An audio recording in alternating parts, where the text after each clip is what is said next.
going on, guys? My name is Elias. Welcome back to another video, and thank you for tuning in. In today's video, of course, we're going to be talking about my 5 favorite things of my 2009 C6 Z06. Now, if you're considering buying one of these or just kind of want to know what makes this car so good, so special, this is the video for you.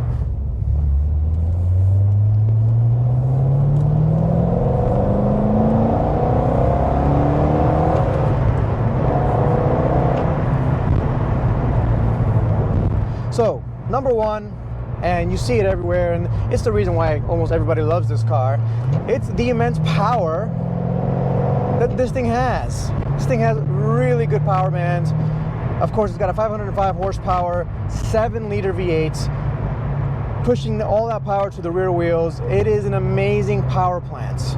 And being able to put it basically in any gear and just accelerate fairly briskly. I mean, I'm here in 5th gear, half throttle at 60 miles an hour. I'm already at 80.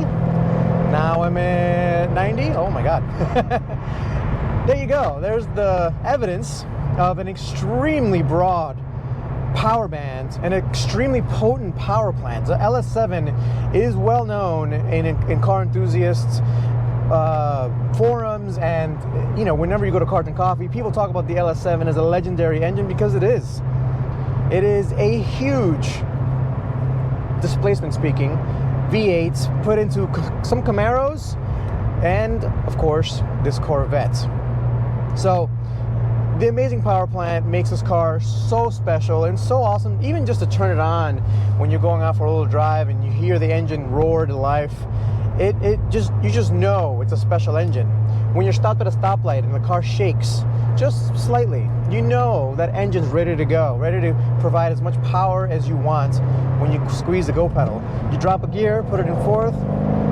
It's a cold day today. You can join me on another very cold day here in Florida, and I have no traction in these on these tires, so you'll have to bear with me there. But the amazing power, mwah, magnificent.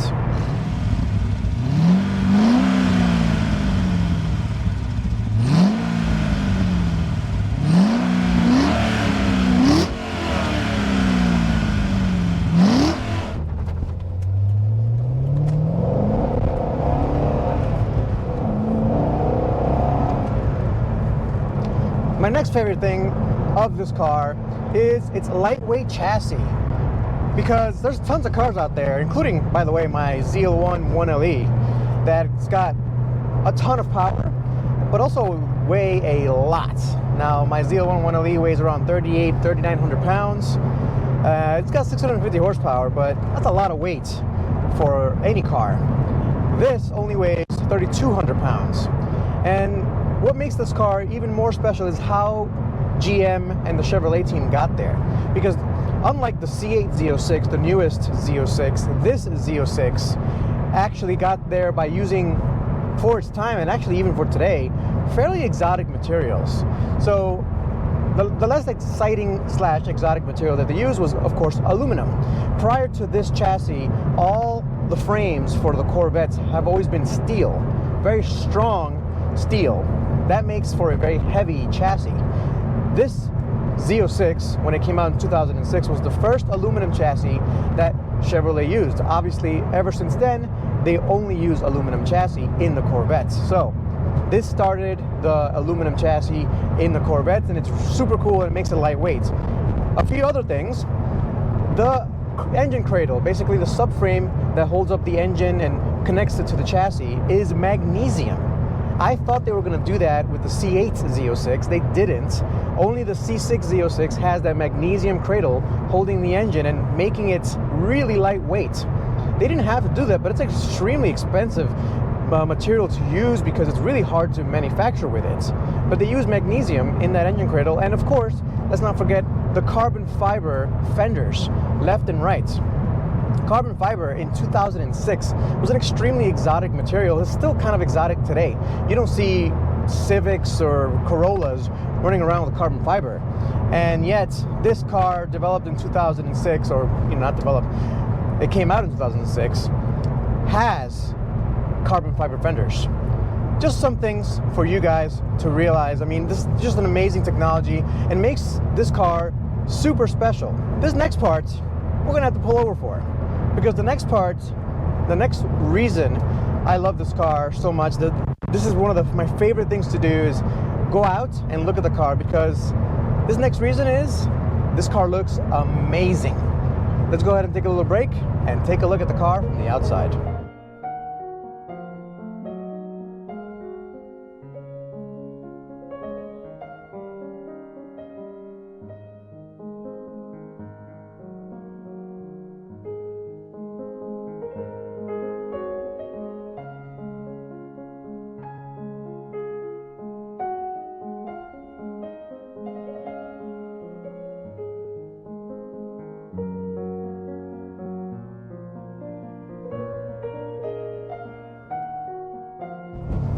So, doesn't it look great?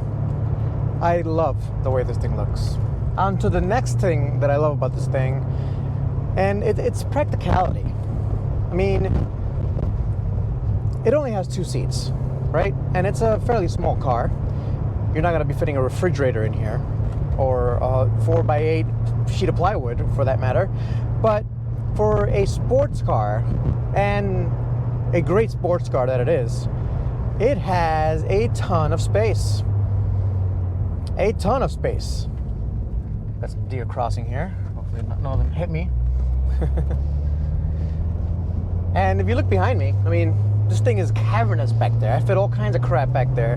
My wife sends me to run errands sometimes to pick stuff up from Walmart or wherever, and it just goes right back there. There's bins, there's organizational things, there's kids' toys. No problem in there. The biggest thing I've ever fit in there was a color LaserJet printer with the copier and the whole thing. It almost didn't fit, but I did get it back there. There's a loose dog just hanging out. That's interesting. 2 loose dogs hanging out. I won't be getting out here. And then finally, as you see me rolling the gears, the fact that this is a manual, and it's a really good manual, it is a fantastic manual transmission, is the cherry on top of the whole thing. The C8, I owned a C8 Corvette back when it came out, a 2020 C8 Corvette in red, if you guys remember correctly. And it was an amazing car. It was fun, it had mag ride, so it was very comfortable for long road trips. It had tons of power. It would beat this car most likely in a racetrack. Most likely, I'm not too sure. It would definitely, you know, if I was driving this car versus driving that car, I would definitely be way more comfortable in the C8. So I would definitely be faster in the Z8 than the C6 Z06. Mainly because I'm not comfortable with this car quite yet. But as you guys remember, it wasn't a manual.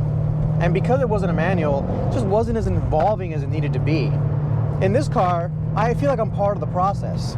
It's actually really nice to be able to roll my own gears with a gigantic V8 in front of the hood there.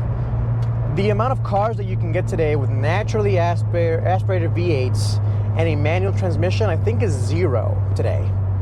I'm trying to remember. If I'm wrong, let me know in the comments, but I'm pretty sure it's 0.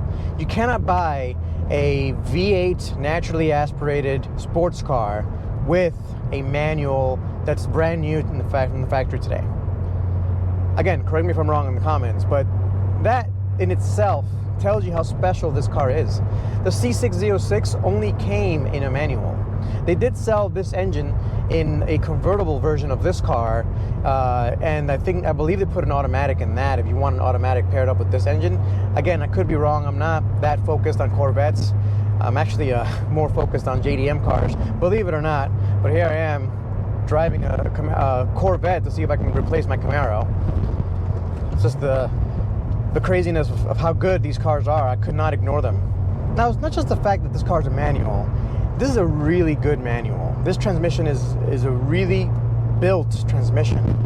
It takes the power of this amazing engine like not a problem at all.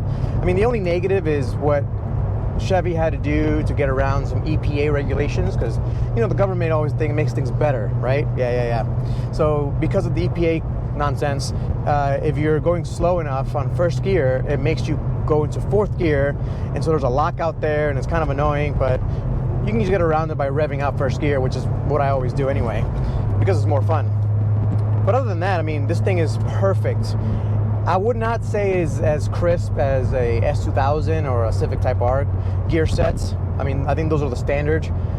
Maybe a Porsche is also, you know, one of the best. I've never driven a manual Porsche. I haven't yet. I've driven a bunch of Porsches, just never a manual. Really can't complain about this transmission. It